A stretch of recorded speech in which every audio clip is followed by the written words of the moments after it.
Sophie Cunningham reveals Caitlin Clark's status has zero locker room impact after Fever beat Aces. The injuries taking a toll on Caitlin Clark have been long evident. We aren't just talking about her shooting slump. This is the first time I haven't felt like a young body that can run around and sprint every day and just continue to do that, she admitted to Glamour over the All-Star weekend. But her absence isn't just about being unable to replicate her electrifying rookie year. It's also starting to affect the Fever's momentum. However, does the team really believe that to be the case? The Fever are 5-7 without Caitlin Clark, suffering a 2-game losing streak right after her groin injury on July 15th. It's been nearly 10 days since, and there is still no official return timeline for the reigning ROTY. The latest update from the team stated that Clark underwent further medical evaluations earlier this week, which confirmed that no additional injuries or damage were discovered. She will now continue working with the medical team on her recovery and rehabilitation, with a priority on her long-term health and well-being. This could have very well spelled trouble for the Fever, but they are not walking down that road. Learning to play without Caitlin, learning to make big plays in tough moments on both ends of the floor is important because that's going to pay dividends down the stretch of the season for us, Coach Stephanie White had said earlier in July, and it looks like that might be coming to fruition. Because if the latest 80-90 win reflected anything, it's that the Fever seem to have found their rhythm without their core offensive weapon. Even Clark's self-proclaimed guardian angel didn't hold back when asked if her absence was affecting the Fever squad. "Yeah, I don't think that it affects us anymore. We put out a statement today that, she's day-to-day, and so we know that as a team, and so that's helpful to mentally prepare," Sophie Cunningham shared during a post-game press conference.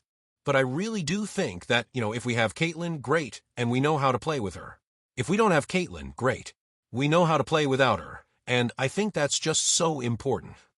And honestly, who can blame her? The 2025 Commissioner's Cup Championship win, it came without Clark. The historic 2-1 lead over the Aces? A hit without her.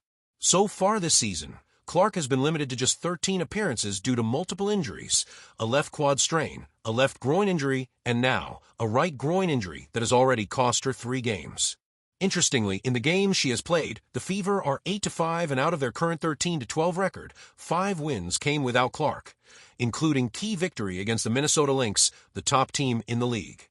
Even the recent win over the defending champion Las Vegas Aces was no different, thanks to head coach Stephanie White's smart tactical adjustments. Initially, when Clark went out with a quad injury, the plan was to let Sydney Colson and Sophie Cunningham alternate at point guard, Colson in the starting lineup and Cunningham off the bench.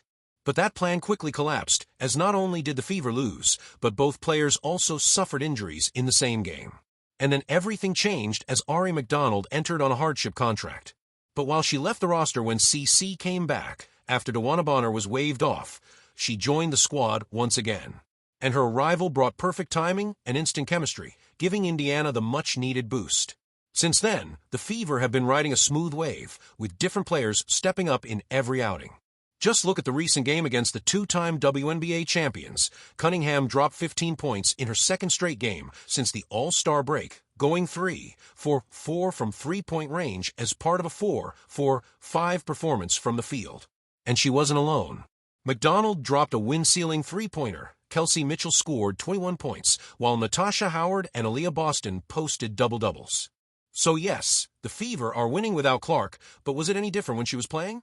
Is Fever without or with Caitlin Clark the same? As Sophie mentioned, it's the same whether Clark is there or not. And that might be true to an extent, because when Clark has been on the court, she's struggled to find the dominant form that made her an all-WNBA first-team honoree as a rookie. Sure, she delivered a triple-double in the season opener and a 32-point, 8-rebound, 9-assist performance in her return from a first injury. She's hit shots from 36 feet and dazzled from deep on occasion.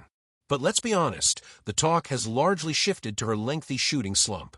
In her last 7 appearances, Clark has gone 7 of 49 from beyond the arc and has failed to hit a single three-pointer in 3 separate games. Overall, she's shooting 36.7% from the field and just 27.9% from 3. On the road, her numbers are even more troubling, just 2 of 35 from downtown. Still, despite the poor shooting, she's averaging 16.5 points, 5 rebounds, and 8.8 assists per game, second best in the league. And statistically, the Fever are significantly better with her on the floor. They're 8-5 with her and 5-7 without. Even the team's offensive rating drops from 108.6 with Clark to 100.4 without her. And how can we forget her impact on ticket sales? When she was first sidelined in late May with the quadriceps strain, ticket prices plummeted. Prices for the Fever Mystics game dropped 47%, and resale tickets for Indiana's home game against the Sky fell 71% after her injury was announced, even though in early 2025, Indiana still remained one of the league's top draws despite Clark's absence. Attendance dipped slightly. Fever games with Clark averaged 581,000 viewers on NBA TV, but the one without her dropped to 357,000, a 39% decrease. So, while Sophie says Clark's absence doesn't affect the team anymore, it's largely the team's mindset on the court. The Indiana Fever locker room smelled like victory, sweat, sports tape, and a splash of citrus from post-game recovery drinks. Music thumped low in the background, but no one was dancing, not yet. They were too dialed in. They had just toppled the defending champions, the Las Vegas Aces, in a 92-87 dogfight that had sports analysts scrambling for new narratives. And Caitlin Clark? She wasn't even in uniform. No problem. Sophie Cunningham leaned against her locker, a towel draped around her neck, cheeks flushed from a grind.